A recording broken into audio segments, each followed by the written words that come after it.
Hey guys, welcome to a sneak preview and a pilot episode for our rebranding of the Women in Horror YouTube channel, which will now be known as Nerdbox. So, what you're getting to see here is our first ever episode of the Popcorn Confessionals, where myself and Jenn, my wife here, we've been going to the movies, 5, 6 years, 7 years, every week for that many years to see a movie every week. So now what we're going to do is we're going to talk about the movie that we're seeing, because we often get asked that on social media, what we thought about that film, because we've been posting that we go every single year. So I hope you enjoyed this sneak peek of what's to come on the Popcorn Confessional, and we're going to discuss the movie The Unholy, starring Jeffrey Dean Morgan, and the directorial debut of Evan Spilatopoulos.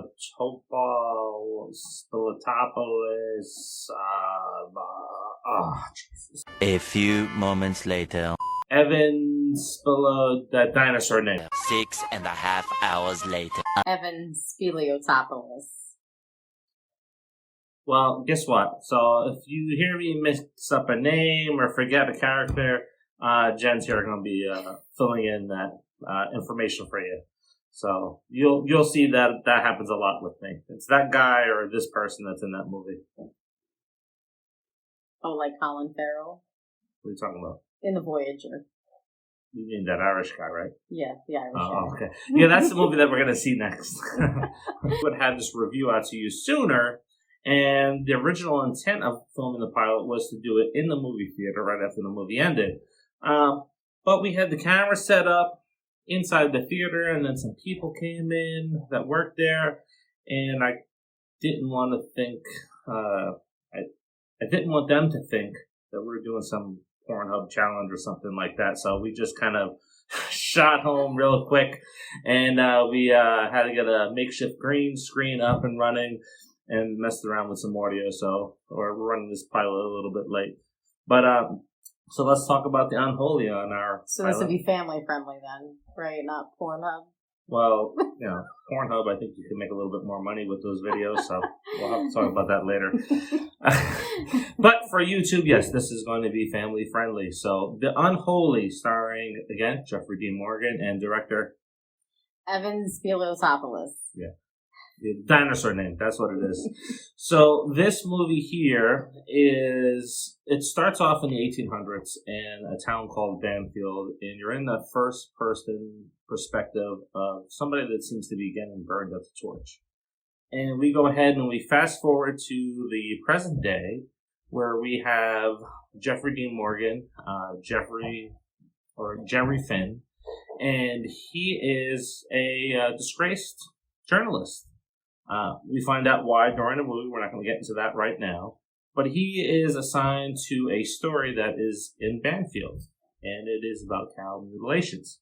So when he goes up to investigate it, the cow mutilations in this little town is some farmer's son carving the Metallica symbol, BM, in the back of a cow. Yep. That was the cow mutilations. So Jeffrey Dean Morgan, again, being a reporter looking to write a story, essentially he knows he doesn't have nothing there. So he happens to be getting ready to leave, and he hears some of these voices coming from the distance. That leads him to this freaky looking tree. And in this tree he finds a doll chained up. And light bulb goes off in his head, and he pulls it out, breaks the doll, tells the farmer, it's like, hey, guess what? Your cow mutilations happened because you found this doll, it was broken, and then stuff happened, essentially. So later that night, as he was, drafting his story, getting ready to go home, he almost runs into this mute girl that is standing in the middle of the road. He drives off, hits a tree, he gets out to see where the girl went. It's the classic, white gown, black hair in front of the face type of deal. And he goes and finds this girl kneel down in front of a tree, chanting. She then faints. He picks her up, brings her to a local church. Turns out it is the father's niece, and I think that was Father Hagen? Father Hagen, played by William Sadler. Yeah, we've seen him in some other stuff. He usually is an asshole. So we're past the 200 mark. We can start cursing now. So Father Hagen welcomes him in, and I thought it was kind of funny. The town doctor is like there within 5 minutes, and she's like, "Oh, okay, this is happening," and blah blah blah blah. I think it's a small town, so it's a really small town when you have the doctor like that on call at God knows what time in the middle of the night. But it turns out, girl can't speak, she can't hear, but Jeffrey D. Morgan heard her speaking. So he was a little thrown off by that. The father was confused, the doctor was confused, etc., etc., etc. So, Jeffrey D. Morgan stays overnight. He's dropped off at a motel. He can't get the story out of his mind. He goes to check up on the girl. And it turns out that, he's trying to explain the situation to her uncle, the father, that, hey, I heard her talking. Something's going on. And the father didn't believe her. So, Jeffrey D. Morgan, calls his publicist and says, I want to hang around here for a little bit longer. And essentially what happens is he goes to a mass that they're performing at the church. And for some odd reason, Alice, who is played by, Cricket Brown. See? She's an up-and-comer. I'm not going to know the names. This is her first film, right? Yeah. She did a pretty good job, I will say that. She did a very good job. I liked her character and how it was played out in this film. She's very comfortable in front of the camera. Yeah. I have to say that she's believable. So back to the point. So, Jeffrey D. Morgan, he is at the church and he's just kind of overseeing what's going on. And, Alice, she starts hearing voices coming from the Virgin Mary statue that's in the corner of the church. She stands up and she walks out of the church.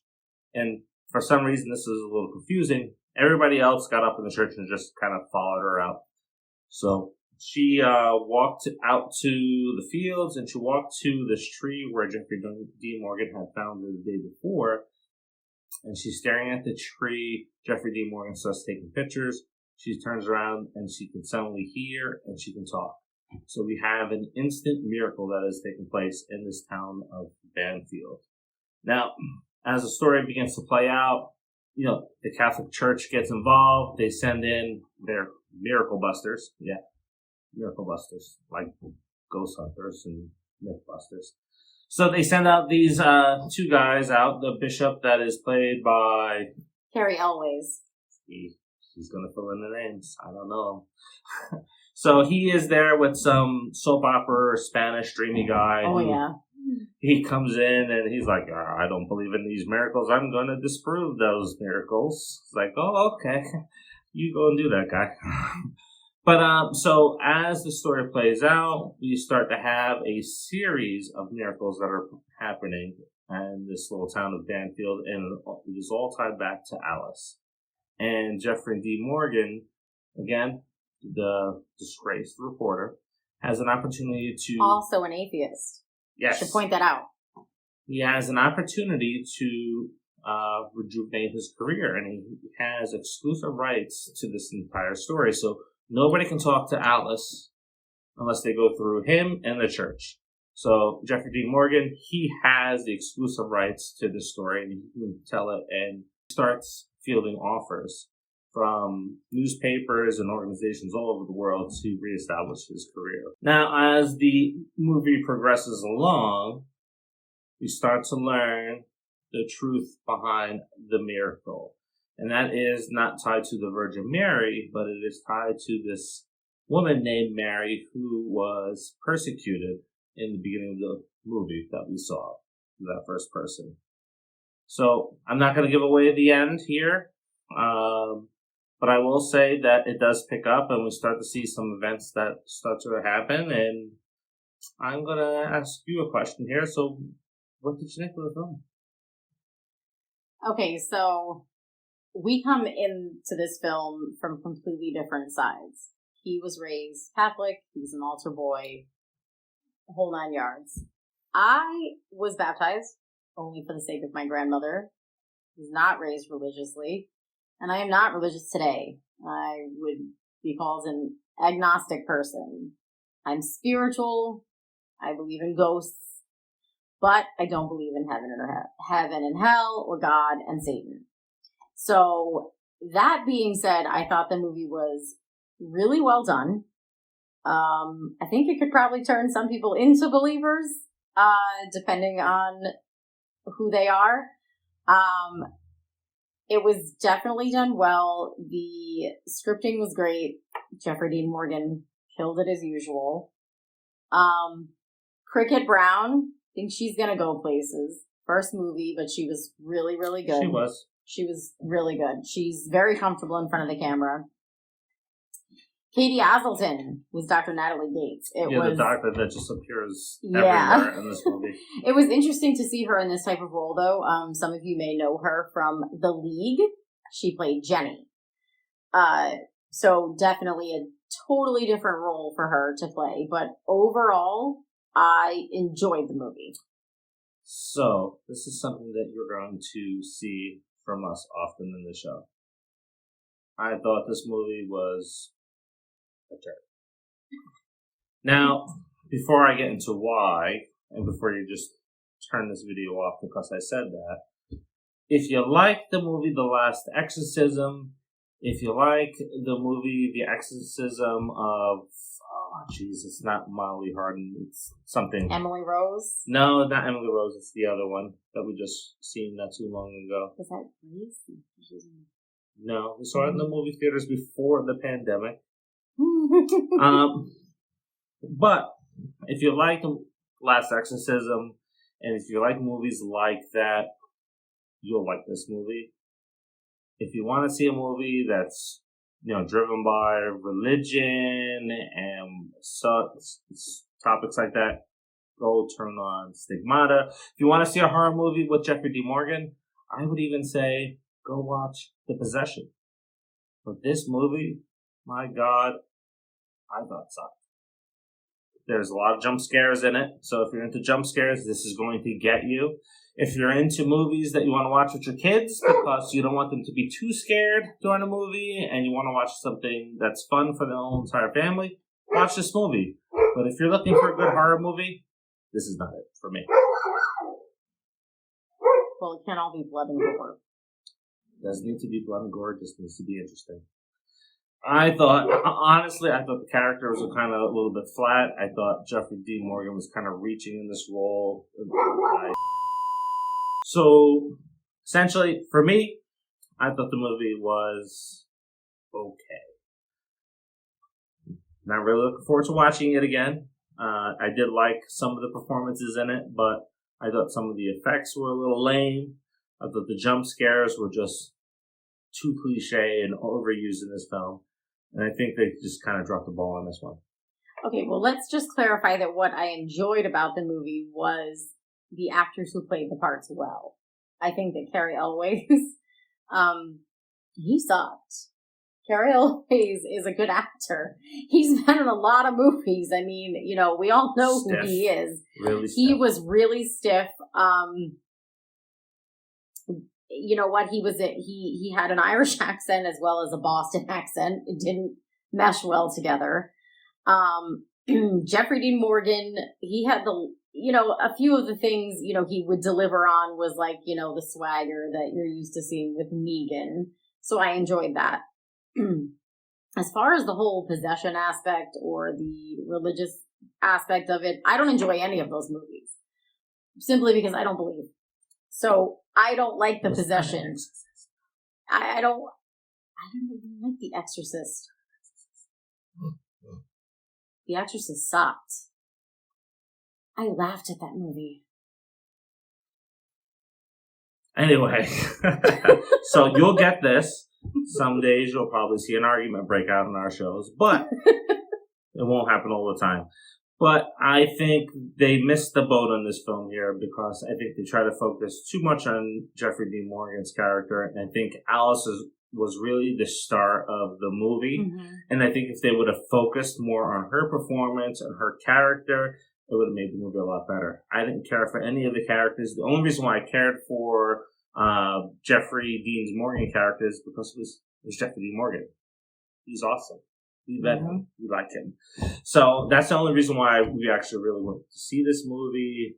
Besides, it's a pandemic and there's nothing else kind of playing right now. Well, let's make it clear. Had I seen this trailer and Jeffrey Dean Morgan was not in it, I wouldn't have even wanted to see it.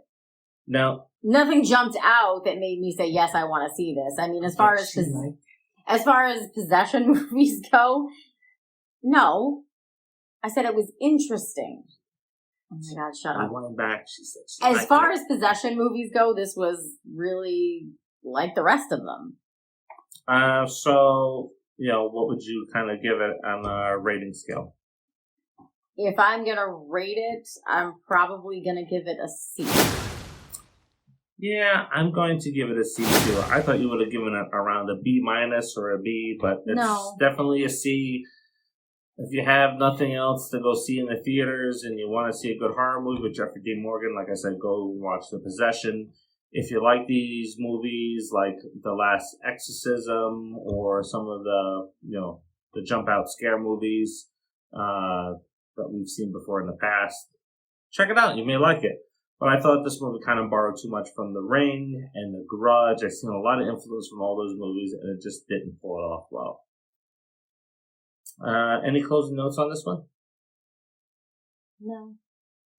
So next week, maybe we'll do another sneak peek for this channel here where we'll go see the movie The Voyages with that Irish guy in it. Colin Farrell. I'll remember it for the review. No, you won't. And I don't know how you don't remember Colin Farrell. So, guys, if you like what you see here, again, Nerdbox is going to be the rebranding of this channel.